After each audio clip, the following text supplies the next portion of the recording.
আমি তানিরা জামান চৌধুরী, বেগম দিলারা জামানের জ্যেষ্ঠ কন্যা। আমাকে ওনার সম্পর্কে কিছু বলতে বলা হয়েছে।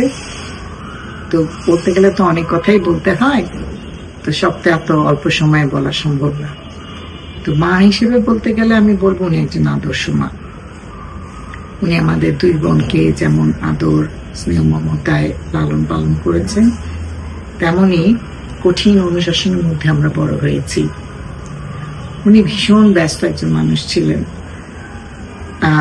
শিক্ষকতার পাশাপাশি অভিনয়, সমাজসেবা, এই সমস্ত কিছু নিয়ে ওনাকে অনেক ব্যস্ত থাকতে হতো।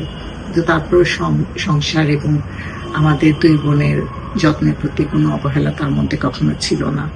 আর অভিনয় শিল্পী হিসেবে উনি কেমন সেটা আমাদের চাইতে ওনার দর্শক, শ্রোতা, দেশের মানুষই ভালো বলতে পারবেন।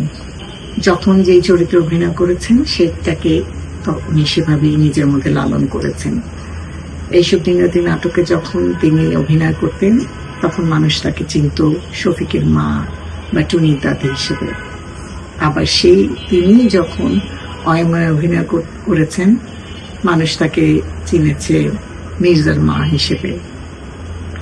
তো তার সমস্ত অভিনয় কর্মকাণ্ডের সম্মাননা হিসেবে আমাদের ঢাকার বাসার বৈঠকখানা ভরে আছে অনেক সম্মাননা স্মারকে। তো দেশের মানুষের ভালোবাসা এবং এই সমস্ত সম্মাননা স্মারক তার কর্মেরই স্বীকৃতি।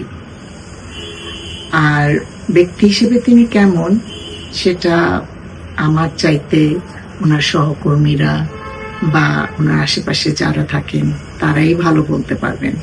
আমি যেটুকু বলতে পারি সেটা হচ্ছে উনি একজন কর্মঠ, নিষ্ঠাবান এবং পরোপকারী একজন মানুষ।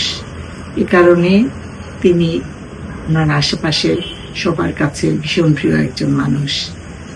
আমি শুধু এইটুকু বলতে চাই, আমাদের মা 84 বছরে পা দিয়েছেন। আপনারা সবাই তার সুস্থতার জন্য দোয়া করবেন, যেন আল্লাহ সুবহানাহু ওয়া তাআলা তাকে দীর্ঘজীবী করেন এবং আপনাদের জন্য তিনি আরো অনেক দীর্ঘ সময় ধরে কাজ করে যেতে পারেন। ভালো থাকবেন সবাই।